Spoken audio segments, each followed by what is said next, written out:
to the Fantasy Footballers Podcast with your hosts, Andy Holloway, Jason Moore, and Mike Wright.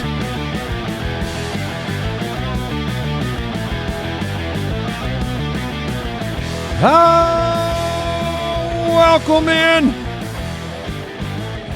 Oh my gosh, it was football time. It really was. Mike. Oh. How did that happen?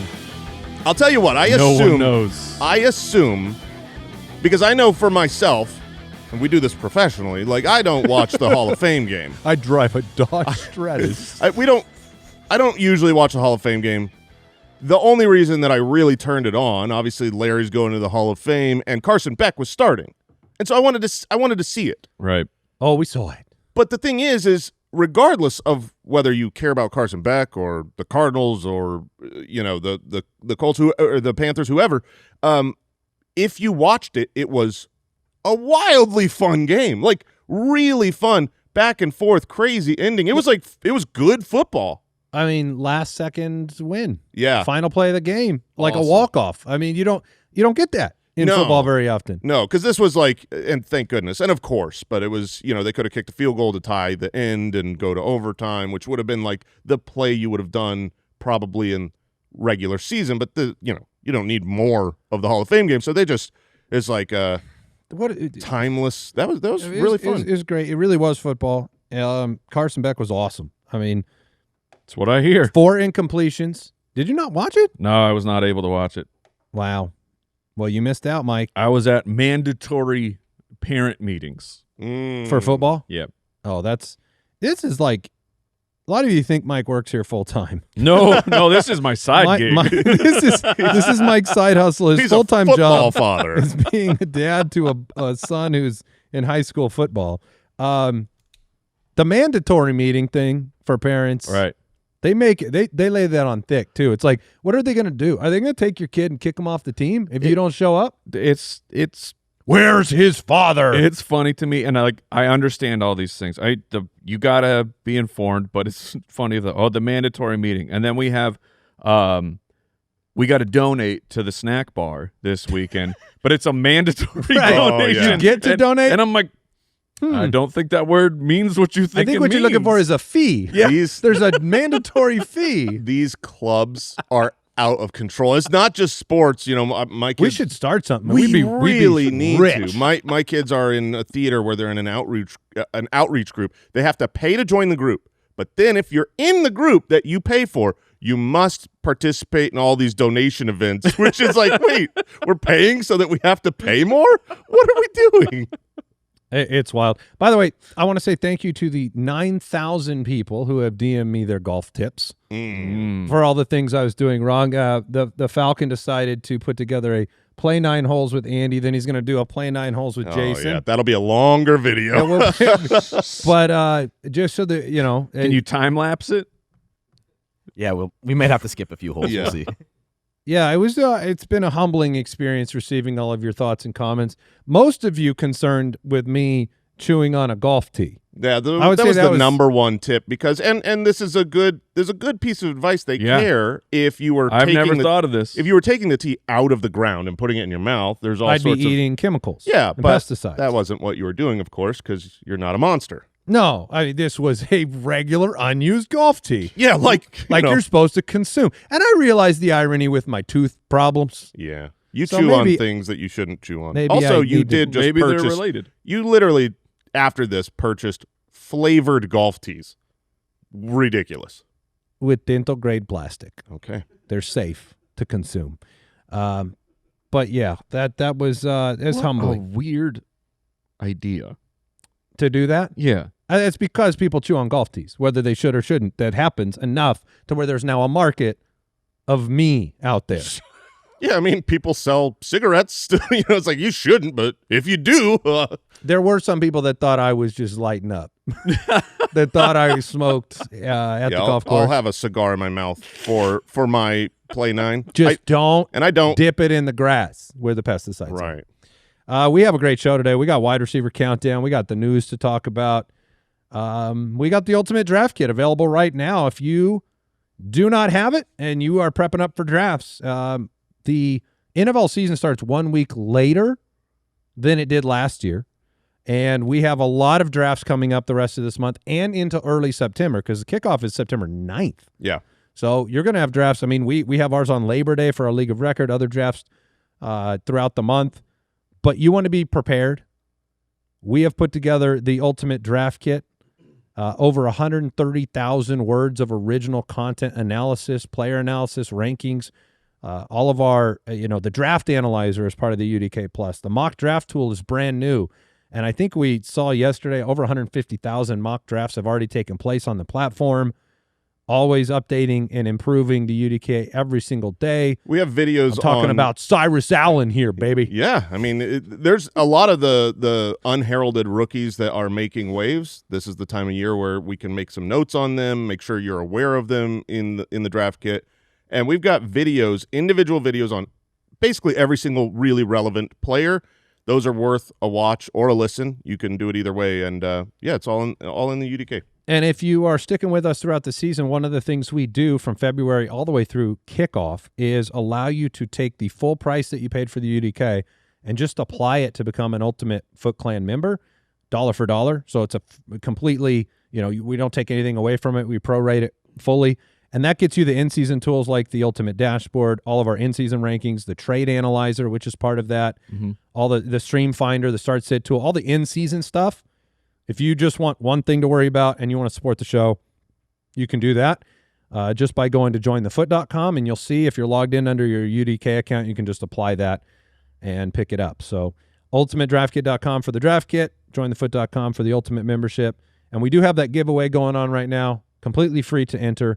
FootClanGiveaway.com for a signed so much going on right Bijan Robinson jersey. You can go do that. Quick question of the day comes in from Brandon in Nebraska. He says, in my 12-team PPR league, we do not know the draft order until 1 hour before draft time. I just want to hear your input So mysterious on how I should prepare myself best for this draft. Yeah, we do this for our listener league, which thank you all who have And you get submitted. a morbid satisfaction out of it. I do. I really love that you can't truly fully prepare, but you can prepare. I mean, yeah, people get desperate though. They're like, Jason, come on, tell us. What I really want to do is I want to give them the order so that they prepare and then last second change it so that they prepared wrong. In fact, I'm doing that this year. Can I get agreement? Wait, what do you want to do? We can, but you're telling everyone. But they might not be listening to this episode right now. But I'm saying, what are if they're in the listener league, they better be listening. Yeah, to that's this true. episode. They better be listening to all of them. I was saying I should set a draft order now and then completely change it right before the draft. I mean, but they'll know if they're listening. That's it's an advantage. Here's the answer to the question, because the real trick is do the draft order and then surprise them like 30 seconds later, but don't tell them on this show. Well, sure, but I've already told them. When you have a draft like this coming up, mock drafts are incredibly important. That's why we just built a mock draft tool. What you do is you do a handful of drafts from the 2, the 7, and the 11, assuming it's a 12-person team. All you really need to know is what is it like at the beginning, the middle, or the end of drafts. You don't have to know your exact draft spot. You just need to know, like, when I'm near the back end of the first round, and I'm near the 1-2 and the 3-4 turn. What positions really do I like better or worse in the next time I'm on the clock, the next time I'm on the clock? That's pretty much all you have to do. I think that's how I would like to prepare. Yeah, I mean, I think it's the essence of what we do in our rankings as well. It's the tier-based drafting strategy, puts you in a position where you are able to react to whatever happens. Just because you know your draft spot, okay, maybe you can project your first round situation perfectly, or you know kind of where things are falling. You're going to get surprised no matter whether you know it or not throughout the 2nd, 3rd, 4th, 5th round and beyond. We use tiers to define player groupings so that you can make decisions down the line. And when we did a mock draft show yesterday, there were often times we're looking at the situation saying, look, this player is the final one of a group of relevant running backs I like, and there's still 5 or 6 wide receivers in that tier I like, so I'm going to move to the running back position. I think tier-based drafting is another key to that, and I agree with the mock draft analysis as well. Yeah, we have a tips and tricks episode coming up soon. There might be more info on that to come. All right, we can move on, talk some news. News and notes from around the league. I mean, it is news that Carson Beck completed 14 of 18 passes. 2 of the misses were drops. 1 was an intentional throwaway. He was excellent, and these weren't just, dump-offs. This was down the field. This was across the middle. It's relevant because we're all sitting here saying, when is Mendoza going to play? When is Carson Beck going to take the field? How is this going to impact Bowers and McBride? If I'm the Arizona Cardinals, and their ex-GM even came out last night and said what we're all thinking, which is, you're going to be one of the worst teams in the league. The Cardinals are favored in 0 games. So, okay, maybe you outkick your coverage a little bit and you win 5. You win because they're projected for 3.5. Is it 3? I thought it was 4.5. It might be 4.5. Ooh, I mean, this is whoa, buddy. Oh, it is 3.5. The point is your goal this season, and this is where you've got a rookie head coach. You want to win games. Everybody wants to win games. You want to show your team that you're playing the best players. I get it. But your true agenda this year will be at some point to understand if you have anything in Carson Beck, who was the 3rd quarterback drafted in the NFL draft. You will want to know if you need to use a high pick on a quarterback or not, which means, look, we'll see what the rest of the preseason looks like. It's 1 game. Let me ask you But this. He started in Canton. He's ending in Canton, baby. Yeah. Max Hall also looked great in preseason once for the Cardinals. Let me ask you this. If this actually moves the needle of Carson Beck to start more games, which I believe it has or will, if you knew that Carson Beck was starting 75% of the season, or let's just say the entire season, what you just said recently that you are Trey McBride over Brock Bowers, would that flip it for you? Would that be a negative for Trey McBride that the rookie will start the whole season? Because he won't be as good as... Yes. It would flip it for me, Okay. yeah, because I just don't think the touchdown totals are going to be anywhere near what Jacoby Brissett was able to do. And we just talked about McBride. One of the keys to his dominance was 11 touchdowns, double-digit touchdowns with a rookie. I find to be somewhat unrealistic. Bauer still is going to have his challenges at some point in time, but at least it's the number 1 overall pick. It's exciting, but it was the Hall of Fame game. Yeah, where this is an audition for guys who may not even get more chances in preseason. I love we one are of the... burying the lead on the Hall of Fame game, by the way. Are we? I can't believe Haynes it. King? Nope. Oh. That Why would don't be... you tell me what the lead is? Yeah. You don't know what it is? I thought it was Carson Beck. A-Chan. Oh, yeah. Yeah! Yeah. Ha-ha! Ha-ha-ha-ha! Mike, You're laughing at yourself here. No, I am not. I am laughing upon the... we've taken a lot of heat.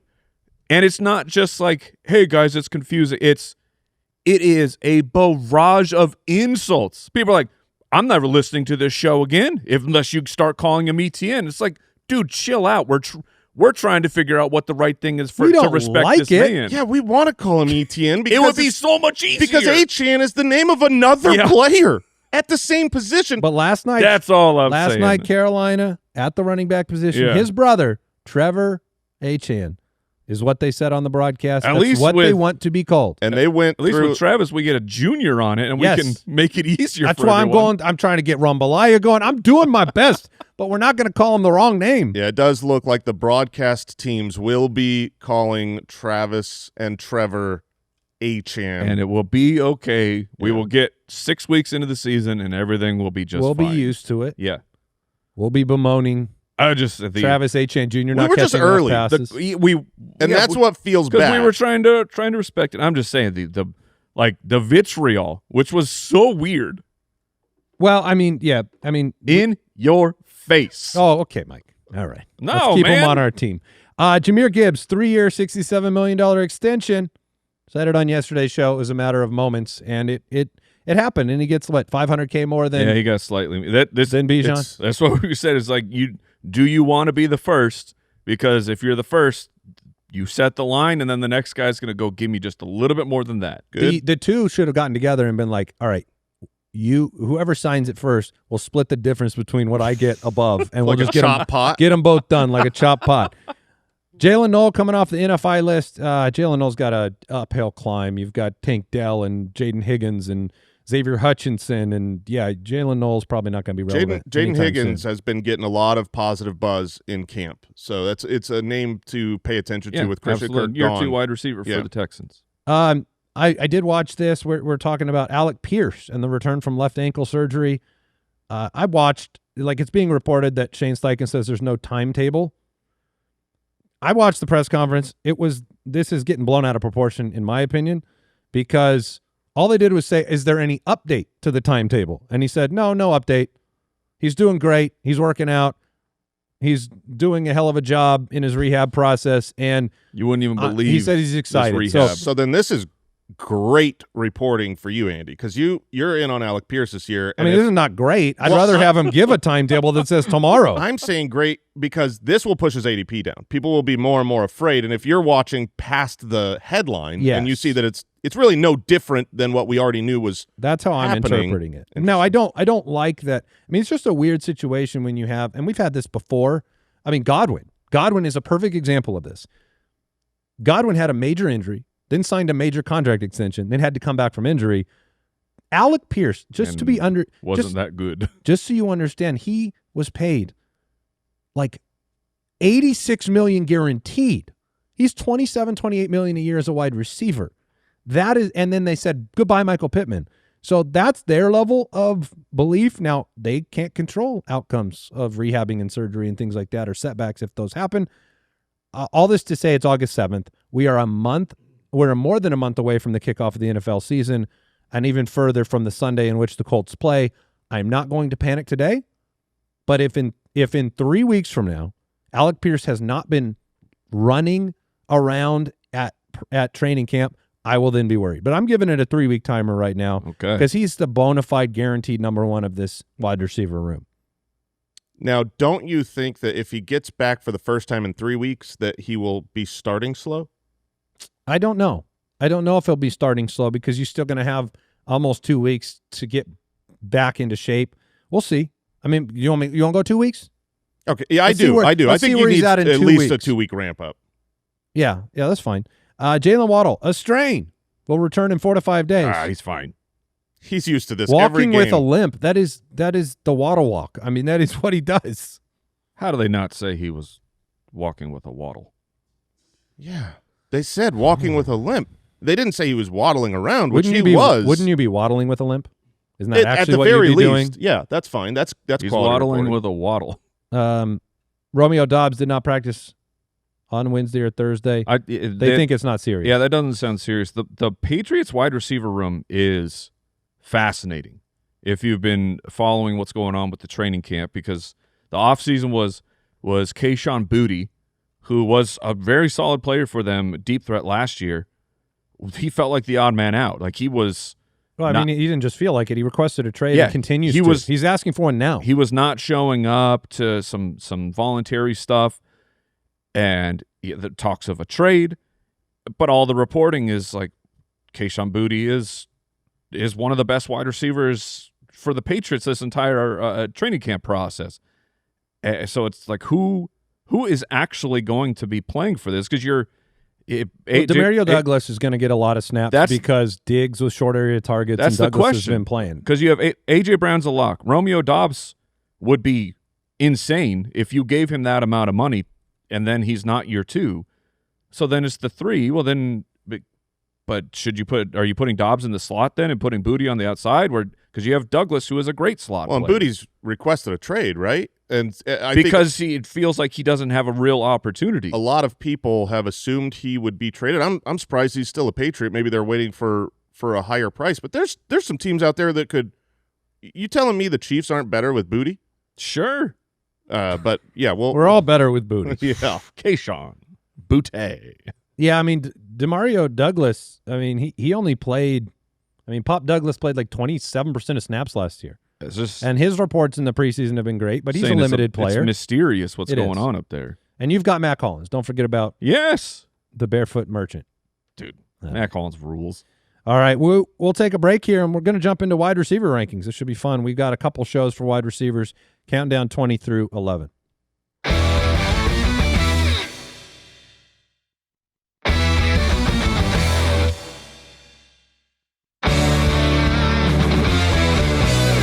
Wide receivers. It should be said in the context of the Alec Pierce news with a team that's lost Michael Pittman. Jason's already talked a lot about Tyler Warren, but if Alec Pierce is limited, if it takes some time to get going, it's all the more reason to spend an early pick on Josh Downs and give him a shot because somebody has to catch the ball there. He's going to get more opportunities. Whether he's going to be good enough on the outside is TBD, but he's still going to be on the field. And behind him, it's Ashton Doolin, which has been the case for a while, which, that's part of the reason I'm not sure about Downs being great on the outside. It's like, why weren't you taking snaps from him before? But you had Pittman in the slot. So, yeah. Wide receiver rankings countdown. Let's do it. Here's some numbers for you. What makes a wide receiver 2? We're looking at 20 through 11 today. Over the last decade, among 110 wide receivers finishing in this range, 84% of them average 7 or more targets per game. It's 7 or more is a big number. 77% had 1,000 or more receiving yards. And 75% had 6 or more receiving touchdowns. And when did we switch to 17 games, by the way? Can we officially remember that date? No, we cannot officially remember that date. Okay. No one. But in a 17-game season, 7 targets a game would be 119 targets. 2021. Okay, so we've had half a decade. This is. I just think it's funny when you're like 77% have had 1,000 or more receiving yards, but you got an extra game for half of them. So an extra opportunity to do it. Those thresholds, nobody's adjusted properly. Yeah, but numbers when it gets to 18, are you just going to keep saying he's a 1,000-yard receiver? Sure, we haven't 2 done bonus that. Games? But also production has been down. We've talked about that globally. T. Higgins comes in at number 20, guys. That feels like a real floor situation for T. Higgins. And we all have him ranked there. I think just because we like the upside of a lot of other players. I mean, it's classic situation, Jason. You and I have him higher than Mike. Yeah. Look, we love T. Higgins here. Well, T. you Higgins and I do, yeah. is being drafted as the wide receiver 14. That's fine. So, why are we all below release ADP? Me from Why this? are we all below ADP? I think the reason we're below ADP is because where T. Higgins scores his fantasy points in recent memory is touchdowns. Like he was on pace for 12.5 touchdowns, and he can absolutely 100% replicate that. But we can't project him for 12.5 touchdowns. So, like, I have him projected for 9 touchdowns, which I have him at 8.2. Yeah, and so when you do that, when you project kind of a good median outcome, it's going to hurt him whenever there's a guy who is really touchdown heavy on where the fantasy points come from. They'll usually be a little lower in like linear rankings. 21 receiving touchdowns over the last 2 years. Yeah, only Chase, Amon-Ra, and Adams have more than that. Wow. It's just touchdowns aren't a sticky stat. I mean, but they are for a few people. You always have an injury concern with T. Higgins, no question. It's been a problem. Anytime a player has a narrative that involves him running up a hill at practice, injuries have been part of his story. Yeah, I mean, it's also when I look factual information. Yeah, when I look at last year, I'm like, thank goodness we finally got a full season out of T. Higgins. He still missed 2 games and was injured, but it feels great. Like that's a full season for him. That's a full season. 15 games is a full season for T. Higgins. If you tell me T. Higgins gets 1,000 yards, I'll be like, wow. Yeah, because per game, in 12 games, he got 1,000. They're in some of the highest over/under games of the season. I mean, the Bengals average, I think, line is like 49. Yes. So again, this comes down to there's 2 factors for T. Higgins. One is that his quarterback's healthy, and that's not always been the case. And the other is that Higgins is healthy, and that's not always been the case. If both of those are true, the way they pass the football, I mean, T. Higgins is really, this is the floor for him. This is the floor as far as our ranking of 20. He's being drafted at wide receiver 14. I don't have any problem with that. Take your shots on T. Higgins because he can finish as high as the wide receiver 6. I was going to say like 10. I think he can easily be top 10. I mean, you also have the built-in obvious. Yeah, you do have that. If the injury happens to Jamar Chase. What's his highest fantasy finish ever? I'm just curious. I don't per know game? Or, no. I believe it's 17. Okay. So, yeah, that's where 6 seems a little. Yeah, I mean, that is under the – that's like if extreme. Jamar Chase gets injured and he ends up with 12 touchdowns. In 2024, he was 15.5 points per game. Man, okay. Right. 15.5 points per game would be Probably higher than in 12 games, so that was good enough for the wide receiver 19. Saying if you're at 15.5 and you play 15 games, also knows that we're calling it the full season for T. Higgins, you're gonna be a top 10 guy. This is year 7 for T. Higgins. Yeah, 15.5 would have been wide receiver 5 last year. George Pickens, for context, was 14.4 last year. But it's kind of chicken egg though, right? Because it's like if you don't play enough games, you also don't have as many games that you can have a down game or anything like that. Yeah, for sure. The thing is this year and every year you want to target certain teams. I want to target the Cowboys, the Bengals, and the Lions. I want as many pieces from those teams as I can get. And the Rams. Yeah, the Rams too. That's fine. But those don't feel like debatable picks, you're saying? Or well, yeah, I mean the Rams were the top scoring team in the league last year. For sure. My issue with the Rams is simply that you've got the question at the running back position. Most people do. Well, there is a question. There's a question. I have the answer, but there's a question.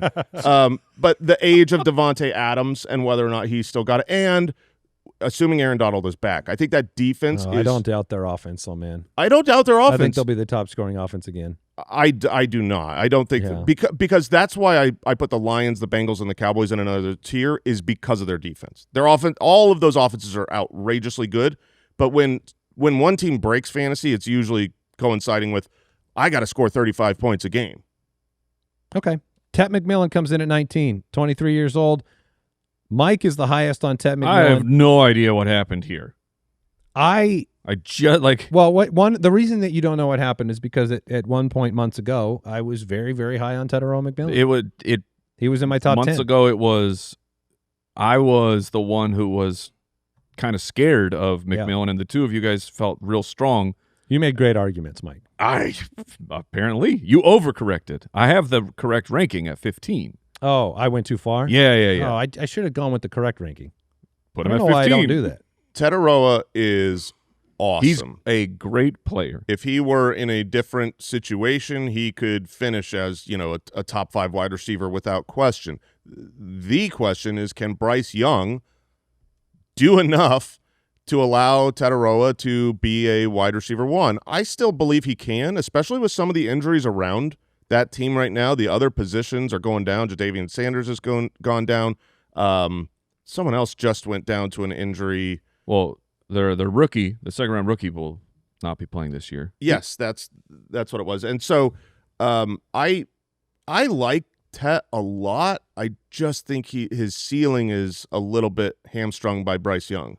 I mean, you look at last year, and there's some things that were true about Tetairoa McMillan. He was the offensive player of the year as a rookie, right? Offensive rookie of the year.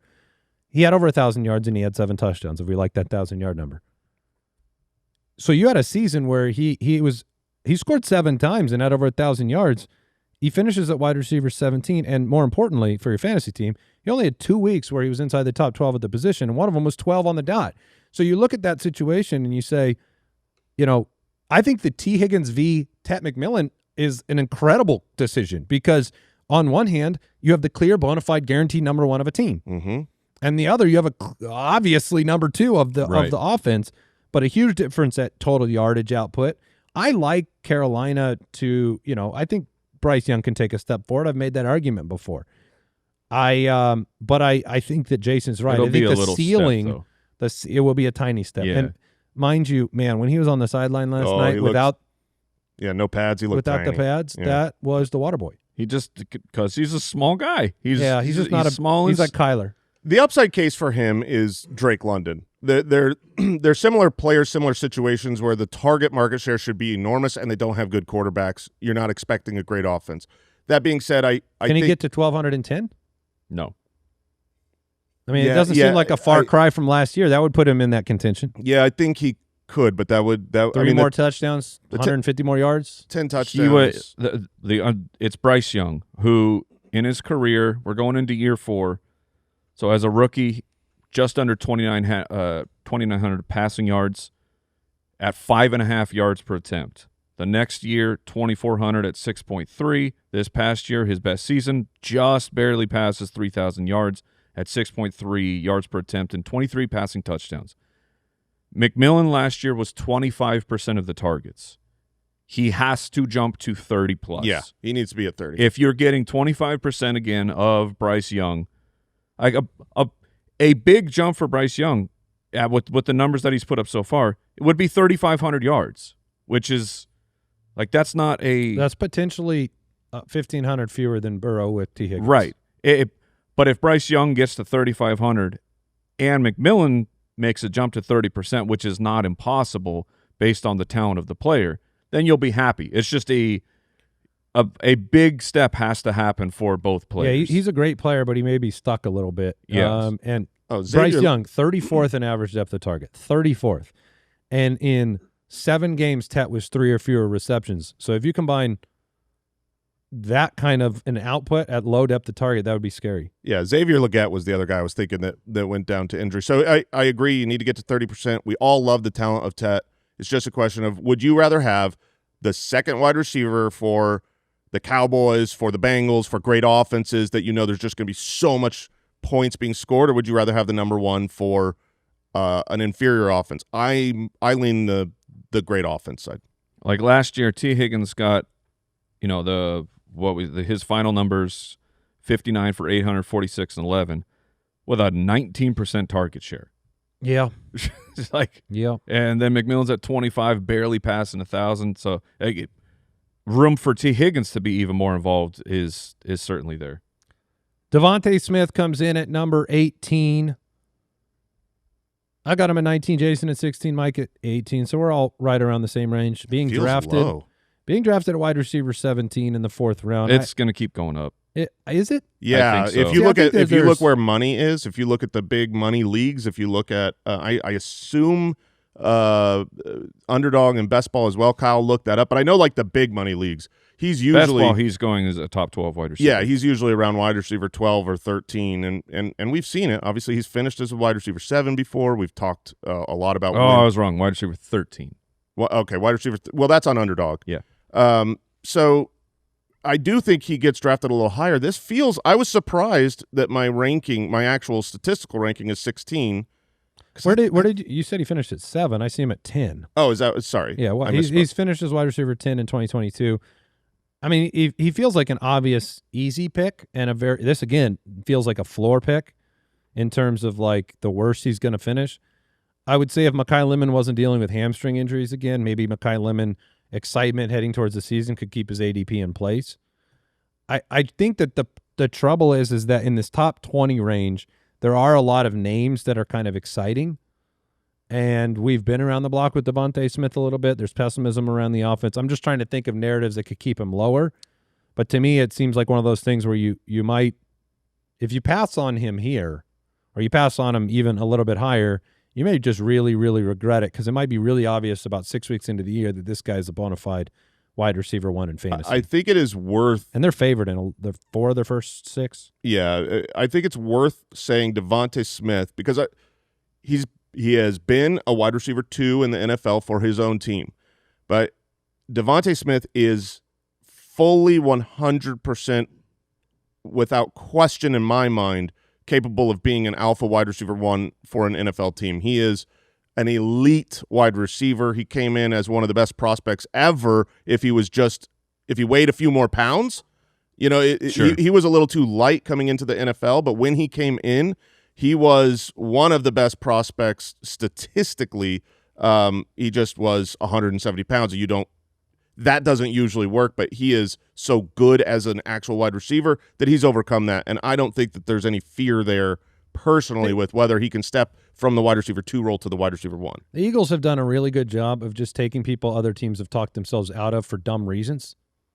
With Jalen Carter, now the highest paid defensive player in football or whatever, and Devonta Smith, they just get the Heisman winner, you know? I mean, they took him with the 10th pick overall.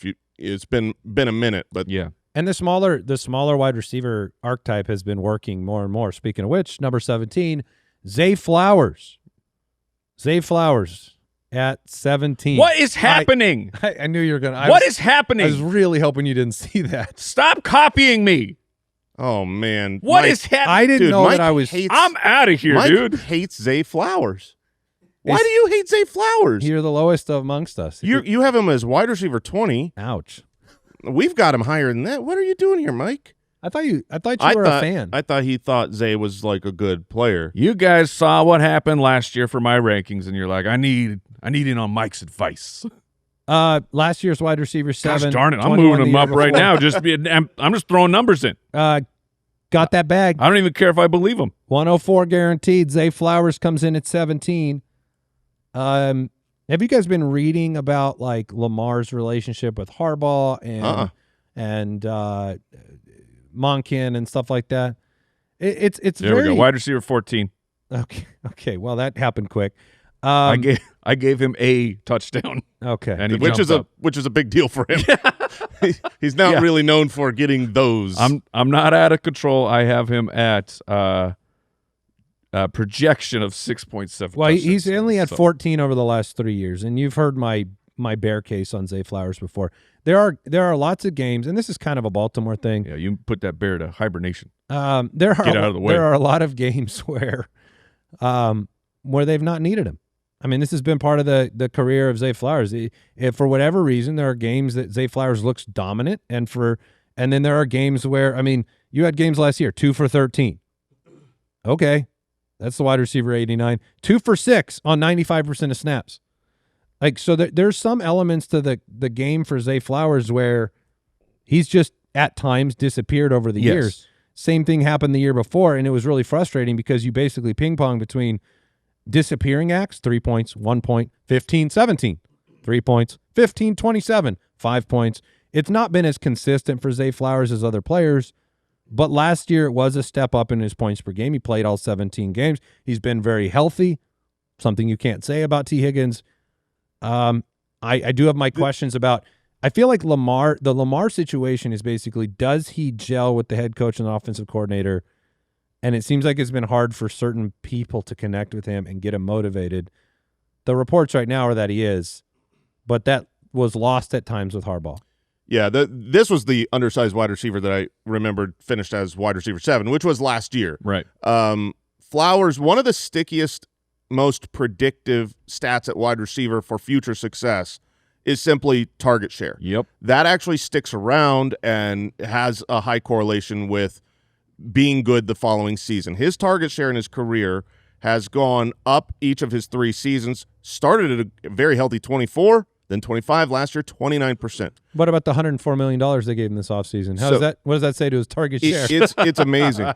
If Zay Flowers was a guy who was used around the red zone and was a touchdown threat, this would be a guy easily in the second round of fantasy drafts because he's on a good offense. He's the clear-cut one with a high enough target share. The touchdowns are really, really holding him back. Now, you don't project. I mean, Mike does. Mike projects, 6.7 touchdowns. Might be a record. You don't. That would be his record, I'm sure. Without looking that up, I'm positive that would be his record. You don't project him to have a ton of touchdowns, and I think, could he have an outlier season? Sure, but that would be low odds. However, this is an archetype that is usually a really good fantasy football odds bet. Bet on a guy whose target volume is great, on a great offense, and touchdowns. It's only gone up. Touchdowns, they bounce around. They have, if he ends up with 7 touchdowns next year, he'll be probably a wide receiver 1. And he's being drafted pretty late. So I like taking a shot on Zay. Zay Flowers, number one, the talent, he's awesome. This is a new offense. So we don't know what I think that's what provides some excitement of we can look back historically over the first 3 years, 5, 4, and 5 touchdowns. This is different. There is an opportunity. There's a chance that Zay Flowers scores more touchdowns, and this is like not when Jacoby Lane's taking him. This is a stretch, but it's just to prove my point. Remember when Trey McBride couldn't catch touchdowns? Yep. 3 touchdowns. Remember when Kittle sophomore year, 2 touchdowns the year after that, 11. I'm not saying 11 touchdowns are common for Zay Flowers, but it's when a variable changes, which one changed for Trey McBride last year, Jacoby came in. This is a different offense for Lamar, and he's just little. Yeah, he's just a little guy. Yeah, but he plays big. All right, Jaylen Waddle comes in at 16. We've talked extensively about Waddle recently. He was on the Monday episode. He was Mike's fire pick. It is, it's hard for me to be fully bought in on Jaylen Waddle as much as I'd like to be, simply because it's been a struggle fantasy-wise over the last 3 seasons for Jaylen Waddle. I don't think on a per-play basis when you're watching him, you're like, oh, that guy doesn't have the same, juice, the same wiggle. But the fantasy production has been slowed, and it's not like we didn't have confidence in his offensive coordinator the last 3 years. So part of it's been slowed by his injury situation, which is daily. Yeah, I was going to say, it's not a great thing that when we bring him up on the show, he's already hurt. It's not a great thing that the only way that you give good numbers for Jaylen Waddle is to be like, when he was healthy and when Tua was healthy and when this happens and that happens. When everything goes right, things are good. But I am excited that's not about everything just health. I don't know. The health. I mean, even when he was tough. yeah, but okay. I mean, the points per game, his first and second season were his best, and we're 3 more years removed from it. So it's a little bit of caution. But look, we got him at 16 for a reason. Mike's got him lowest. Yeah, Mike does have him lowest. What is happening? I don't know, man. You Who control do I your have rankings. ranked high? You know who you should talk to? You sound like the head coach. It's like, Yes. I've got to get the ball to my running back more. And you always yell at them like, you are the one that... We're all trying to figure out who did this. I am trying You're in to a hot figure dog out. suit right now, my man. That's fine. I'm delicious. I'm trying to figure out what other weird names he's got so That's much what I higher, don't know. higher than these guys that me and you obviously like. Yeah. Wait till the next episode. The top 10 is going to be wild. It's going to be crazy. Jack Besh. Yes.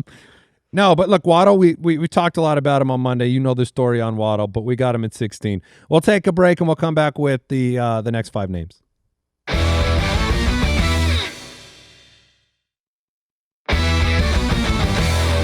No one's in my top 20. Look, listen, There's just no one there. I start at 14. Emeka Egbuka is at 15, and unsurprisingly, Mike is the lowest on Emeka Egbuka. That one I stand by. I've got him at 11, so that's where I'm definitely Bullish. Yeah, I mean, on the Monday episode, it was Egbuka as the fire pick. So Mike's fire pick, Jaylen Waddle, my fire pick, Emeka Egbuka. I just think this offense is going to run through him. He's playing the Z position. I love Baker. I love the line situation.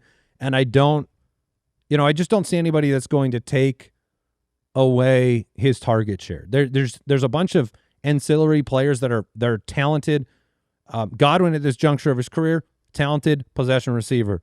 McMillan, Tez Johnson, Ted Hurst, are all they're all talented. But it's going to be the Stealing my Egbuka bits offense. and my ranks. You have no one ranked in your top 50. No, I love Egbuka. I made the case on Monday. So maybe Jason, where are you at? Because you're kind of between our rankings. I am a believer in the talent. He was my guy going into last year. The departure of Mike Evans in the off season versus an injury in season allows them to put Egbuka where he's going to succeed. The offensive line injuries, although I did see Tristan Wirfs was injured right now, which is like that is a really big deal for this offense. This is a great player. I think the offense should be good. The injuries to him and Baker last year, you had a tale of 2 halves. And which half is the truth? I think both had some truth. But he's good. So I mean, I've got him right in the middle at wide receiver 15. I think that's right where he'll finish as a high-end wide receiver 2. The question's just going to be draft price. Are you paying that or not? Currently, it looks like he's being drafted as wide receiver 19, so I'm in on taking the shot. I don't have a problem with it. Like the upside is tremendous.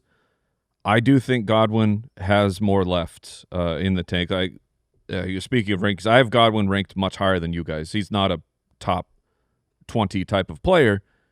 But I'm not 100% sure that it's like the Egbuka takeover is what the outcome of this year is for the Bucs. At number 14, it is the tried and true Garrett Wilson. Points per game in his career, 10.2, 9.7, 11.8, 11.6. Kind of always he just always is there when the team has the capability of getting him the football. He's been a target share machine, averaging 28%. What could go wrong for Garrett Wilson? What can't go wrong? I mean, he's 26 years old at this point. Geno Smith is throwing him the football. And for it is difficult to remember. Garrett Wilson was dominating for fantasy football last year. It was Before he was injured, he was the wide receiver 5. It was a little like there was some garbage time stinkiness built into it, but it was just this is a reminder of how good he can be. And it wasn't like he ran hot with touchdowns, but he was also in his so he was pretty much healthy for 5 weeks.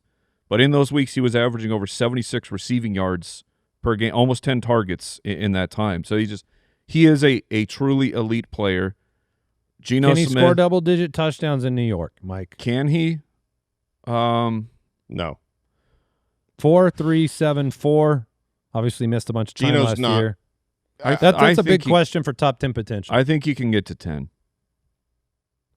He's good around the goal line, and it's not impossible that he gets 10, but 11 it's not total probable. red zone touchdowns in 4 years. Yeah, That's but the nice thing is the team environment is significantly different. I want to remind people last year's version of the Jets threw as a team for 2,385 yards, which is unimaginably bad.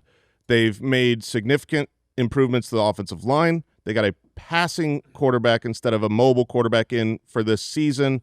And, Garrett Wilson is healthy. I am for where he's being drafted, I'm all in. I think this is a guy who's guaranteed at least 140 targets, but he could end up with 170 targets. Yeah. Mike's the lowest on him. Yeah. This is incredible. How can he be the lowest on all the players? It makes don't no know. sense. I don't know. I'm looking at the full rankings where it's the three of us.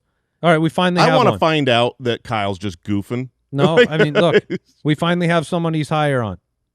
I'm the lowest on this guy. Number 13, Rashee Rice. Mike I'm in the has middle. He has him at 13. Jason at 11. I'm at 16. We talked about this briefly, I think, yesterday. I am cooling a little bit on Rashee Rice. I don't think he's a guaranteed wide receiver 1. I do think he's a pretty guaranteed wide receiver 2. But this is one of the offenses. We talked about this. The Giants scored 7 more touchdowns in this team last year, and there were a lot of third down saves with Patrick Mahomes running the football. Now, I've seen design runs in camp already from Patrick Mahomes. He is 7 months removed from that injury and looks fine. Yeah. But at the same time, you do need to manage that. It's different when the When the people are actually hitting you. Yeah, when It's you a can lot take a different. shot to the knee. So I've got him the highest at 11. Obviously, on a points per game basis, he's way better than that in his career. Through 3 years in the NFL, he's been targeted on 30% of his routes. So only Puka and Malik Nabers are higher than that. This is like the first read, the design play, the get the ball in the hands, yards after catch guy who has always been good. I did move him down recently to 11. He was higher than that. I just moved him down too. solely because of I'm a little worried with the ramp up from the knee injury. Some of the videos look like he doesn't have that burst back yet, but we've got another month. And it was hard, it's hard to rehab in jail. So I imagine, haven't been there. You Haven't said tried that it like yet. a Always like a man who who knows what he's talking about. Yeah. I apologize. For full clarity, I have not yet been to jail. What about rehabbed in jail? I promise, should I go to jail, I will not rehab. What about that as like a cool like gym idea? Like it's like the prison gym. Oh, it's the prison. But it's not like the prison actual, yard. Yeah, the prison yard is the name of it. Nice. And like you gotta like A lot of times people come out of prison jacked. Right. So maybe that's a So good that's like branding. It's just in a parking lot, right. and there's like Oh, there's a chain link fence. yeah. And it's all outdoors. Yeah, well, It's like a couple benches. You got to Muscle lean Beach. into the bit, Yeah. So you like burn out there. and then like people just And they don't let you out until you lose weight. and then they just punch you in Yeah. the face as you're leaving. Like lose 20 pounds or you stay. Yeah. And every like 15th time there, someone gets jumped. shanked. Someone gets jumped. So you got to be in shape. You got to be in shape. So just pretty much all the tenants motivation. of prison. Yeah, yeah. And then you Yeah, can't, and they don't but let you leave. but you pay. It's you pay monthly to be there. Yeah. Yeah, in cigarettes. Try You pay getting in out of that cigarettes. subscription. Impossible. Impossible. Okay, So we're moving on. if he's healthy, which we'll have better clarity as we get closer to the season, it is worth remembering how good he has been on the field for fantasy football. He's been a dominator. Even though it is a product of a system, He's not just your prototypical great Justin Jefferson, what an amazing wide receiver. Yeah, I mean, he has been great for fantasy. Yeah, the wild thing is like, I know Cyrus Allen is getting like a week and a half of pub as a rookie. Yeah. But the thing about the Chiefs is that the reason that can stick a little bit is you look at the receiver room and you're like, put these guys in order. Like Rashee's obviously at the top. Then you're is it Thornton? Right. I mean, there's room for a player like Cyrus Allen to come in and have an impact if your tight end is 37 and your starting wide receiver is coming out of jail/injury. There is room, and so if Rashee is healthy, there should be target share. They really are going in on Mahomes. Like all the improvements of the team were like, we're going to make our defense the best our defense can possibly be. You're like, well, what about an offensive weapon? Kenneth Walker, baby. Yeah. I'm sure I'm higher than you on him. I mean, that's all I know. That is not Oh, we're checking possible. that. We're checking that. There is no way. I'm pretty sure. I have him at 2. No, I'm just kidding. You win. I got him at 8, Mike. Where do you have him? You got to have 6. him. Okay, we did it. Malik Nabers at 12, I was going to guys. say I'll eat my hat, but then I got worried about eating my hat. Right. You might have had to. Malik Nabers. Mike, you're the highest on Malik Nabers. Yeah, Congratulations. there we go. I am not as convinced as you The two. man coming off a destroyed knee. I feel like we spent months and months and months talking about how it might be a slow start for Malik Nabers, and then you guys saw like one route and both jacked him up your rankings. I am slower to come around on Malik Nabers because I think, these rankings are based on total season stats. The reports out of Giants camp is the offense does not look good. We did get a report this morning, maybe worth mentioning, Malachi Fields maybe in play for the wide receiver 2 spot. But, this is going to be an offense where Jackson Dart is going to have to adjust to being under center more. I don't know if it's going to play to his strengths as much, but I'm also the lowest, I think, on Jackson Dart of the 3 of us. So we all know the potential of Malik Nabers is Jamar Chase levels.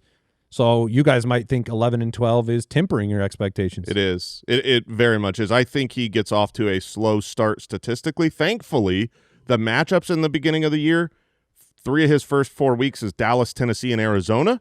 So, you might be able to just find a broken piece of coverage and house something while you're trying to get to your true explosive self. But yeah, I mean, this is a guy where I think if he wasn't coming off of an ACL, he'd be top 5. You'd be picking him at the top 5. He's easily of the a first-round wide receiver. Yeah, so just a couple guys that like Matt Nagy over here. That is I love Kyle is saying even the beat reporters are poo-pooing Matt Nagy. The Giants' offensive reports. I wonder why he sucks. I want to be so in on Jackson Dart. I want to like brother. You are moving. Matt Nagy is the reason. If it had been Cliff Kingsbury. Oh, dude. Matt Nagy is he is not good at his very high-paying job. Well, don't worry. Jackson Dart and the Giants' offense has scuffled early, but John Harbaugh isn't worried. Okay. Yeah. And he's because of the speeches he's going to give to get him motivated. Dude. And he the Harbaughs are having a tough offseason, by the way. with the talking with the mouths, between the uninspiring speech by John and the incompetent answer by it's Jim. Not incompetent. It was. I left my phone flashlight on. I don't know where I am. It was a full brain reset. If you haven't seen it, look for the clip between him and Colin Cowherd. Did you hear like the Windows sound? Yeah, it was. Yeah, for sure. It was like in the middle of talking about That's pretty good. how things evolve. That's pretty good, Jay. He's like, how things evolve. Evolvement? Is evolve a word? Is evolvement a word?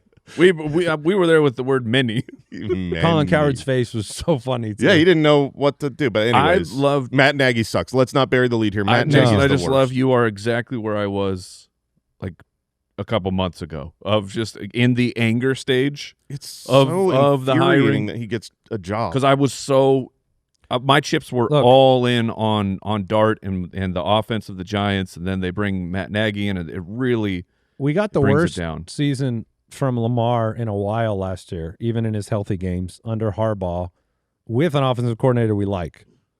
I do have my fears. This is a tough division to play in. I I know that they're the surprise team everybody wants to believe in. I just think I want my eyeballs to see it a little bit. And there's so many great wide receivers to take. Sure. Like the reason Jason traded for Malik Nabers in League of Record wasn't for this year. Now, maybe he gets this year. But I think there are a couple teams that I think are a year out. I'm in that camp with the Saints. You guys are all in this year. I think I'm a year away from that. I'm a year away from the Giants being that team. Yeah, because they'll have a new OC. I think they will have a new OC, They will which have means to. that they will struggle this year. If The thing for Nabers that I'm okay with is the price is right now on Sleeper. He's going in the beginning of the 4th. We did our mock draft. it's just not a true thing. Well, we did our mock draft yesterday, and I got him halfway through the 3rd.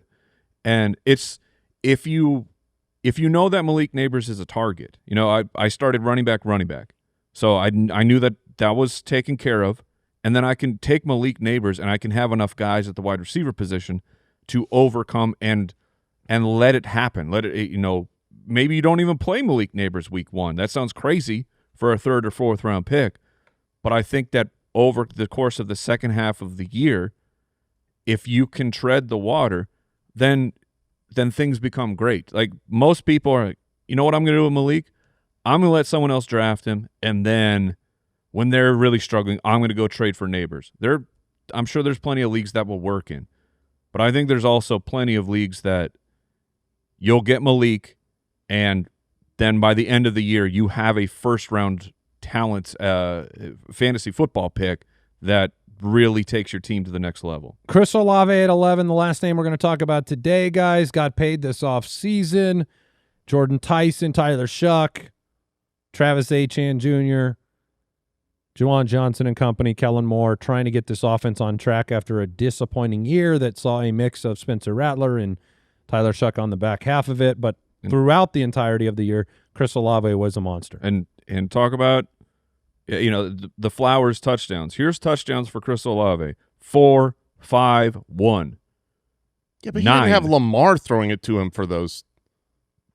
But I'm saying, touchdowns, like I said, the thing with Lamar is the variable was the offense changed, and McBride was the quarterback changed. One change comes in, and you're like, oh, that player is a 1,000-yard receiver. He should have more touchdowns. And Chris Olave got him last year. Well, let me ask you this real quick, because we talked about these guys, same draft class, same age. Olave, Garrett Wilson, and Dynasty, where are you with that question? Oh, man, that's really tough. I think I'm on the Garrett Wilson side solely and only, again, it is the concussion thing. I'm all the way on the Olave side now. I think Olave is a better player. I think the quarterback is a better player. It is just the concussion worry for me. As someone who's had him on my roster and felt at times I thought you meant you had concussions. Oh, for sure. For sure in my past. Falling off of the swing set? Just falling monkey down. bars, maybe? Dude, I crush monkey bars. Don't you worry about that. Oh, you don't want me to bring that up, Mike? Oh, you can. I want to know what the public thinks. You can bring it up. I want you to post a poll right now. We have more deucers in the office that we can talk to. I'll post a poll, but I think I could do monkey bars like from one side to the other, like no problem. Al, I can swing across a monkey bar set. Al, are and you be confident done. in your monkey bar capabilities? I'm confident that I could not do that. Okay. I don't understand. So Al realizes he can't. This has been a debate. This is a man who's been humbled by the monkey bars. Jason is so confident. You're as confident in the monkey bars as landing a 747. Yeah, with someone in my ear, but yes, I could do either. We can even do radio in the ear on the monkey bars. You won't be able to do it. Now swing to the left. Like it's not just upper body, it's also grip strength. Matt, you are the size of a child. Of course they're easy for you. You're in your 20s. When's the last time you did monkey bars, Matt? It's been a while, but I'm pretty confident I could do them. Well, Josh, what do you think about that? I think Matt could probably do it. Okay. Jason, no way. You're right. There is no way I couldn't do it. You are correct. No way I could. There are different challenges we can put on the internet, and this is one of them. Yeah, well, I'd crush them. Anyways, back to Olave. Like physically. That got I just a laugh out of pull this. them down. I get on the monkey bars. They just start sinking into the sand. Is this quicksand or what? You're just standing. You're like, this is so easy. Yeah, just walking across the What'd you sand. write down on your board there? Okay, what I wrote down was, so Olave had a great season. Olave finished as the wide receiver 6 on the course of the season, and he was good both with Rattler and with Shuck. However, he was significantly better with Shuck. Here's the splits. With Rattler, he was on pace for 110 receptions, 1,000 yards, and 6 touchdowns. That's good. That's pretty darn good. That's 11. Olave. That's 11.5 fantasy points. But once he got Shuck, and keep in mind this was rookie Shuck who started slow. The course of all of the starts with Shuck, he would have had a 17-game pace of 102 receptions, 1,400 yards, and 12.8 touchdowns, 15.8 fantasy points. That's easily top 5 fantasy wide receiver and half point. So it's exciting to get that quarterback in tow, which is why, Andy, I don't blame you for saying you're significantally on the Olave side in a dynasty. I don't think he's going to, the target share is going to be different this year. You got to remember last year. It was super juiced at the end. Well, it was they traded Rashee Shaheed, their only other target halfway through the year. How dare you, Vele? Yeah, but then, like I said, then Vele got hurt. Like, Vele was actually becoming a thing there. So adding Jordan Tyson, what you hope for is that he stays efficient, scoring touchdowns, the target share stays high, but you are going to need to spread the rock around a little bit. And can Shuck be, you got to figure out if Shuck is in the 3,500 or the 4,500 yard category, because that makes a huge difference on supporting 2 wide receivers. Burrow can do it because, this is what you just brought up with Caleb Williams. It's like, if Caleb Williams, you just said, if he throws for under 4,000, you're going to have a problem with the Odunze, Burden, Loveland combination. I am more confident that Shuck has more passing yards than Caleb this year. Like that are the books. Yeah, I mean the books project it that way in Vegas, and it makes sense with the defense, the pace of play, the running game for both teams. I think that the passing volume will be larger. Last year, the usage splits, the target percentages were the same, 30% the first 8 weeks, 30% the last. That's what I was going to ask. Does Olave, with the addition of a top 10 NFL drafted wide receiver, does Olave stay at 30%? No, he does not. There's no way he's going to with Jordan Tyson on the field, I can't put him at a 30% target share. I have him at a 24.5% target share this year. That's a major dip. It is a major dip, but that's still 140 targets. There's going to be a lot of volume on this team. They also didn't have a running game, and they tried to bring that in this offseason with the signing of Travis Etienne Jr.